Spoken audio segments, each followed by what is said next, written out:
kurniamu, berkatilah majlis walimah ini antara saudara Muhammad Zulkifli bin Muhammad Syarif dengan pendamai ibunya Putri Nazratul Aini Muhammad Syamsul.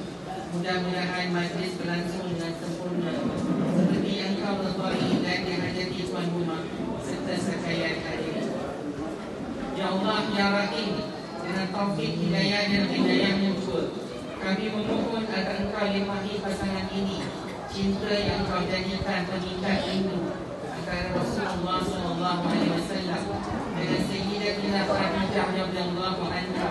Engkau jalin kasih sayang baginda sallallahu alaihi wasallam dengan Sayyidatina Aisyah radhiyallahu anha.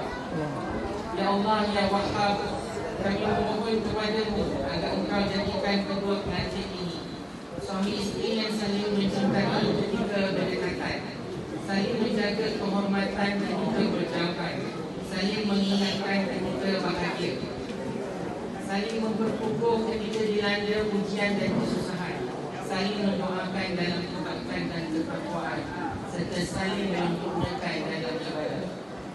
Ya Allah ya Razzaq, sempurnakanlah kebahagiaan pasangan ini dengan menjadikan perkahwinan ini sebagai ibadah kepada-Mu, bukti ikutan dan cinta mereka akan sunnah Rasulullah SAW.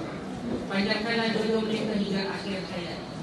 Anugerahilah mereka zuriat yang menjadi penunjuk mata, penyenang hati dan pendamai jiwa, iaitu anak-anak yang soleh, beriman dan bertakwa. Ya Allah yang Tuhan kami, jadikanlah pertemuan kami ini pertemuan yang dirahmati dan diradai, dan perpisahan kami selepas ini perpisahan dan terpelihara dan dirahmati. Engkau amankanlah jua ya Allah setiap penduduk bumi yang dilanda keruhatan, banjir, malapetaka, peperangan dan bencana. Berkatilah bagi kami yang bersuah ini, bukakanlah bagi kami pintu-pintu kesejahteraan dan kemuliaan kedua dunia dan akhirat. Allahumma ighfir lana warhamna wa li abaina wa li ummahatina wa li ajdadina wa li jami'il muslimina wal muslimat wal mu'minina wal mu'minat al ahya'i minhum wal amwat.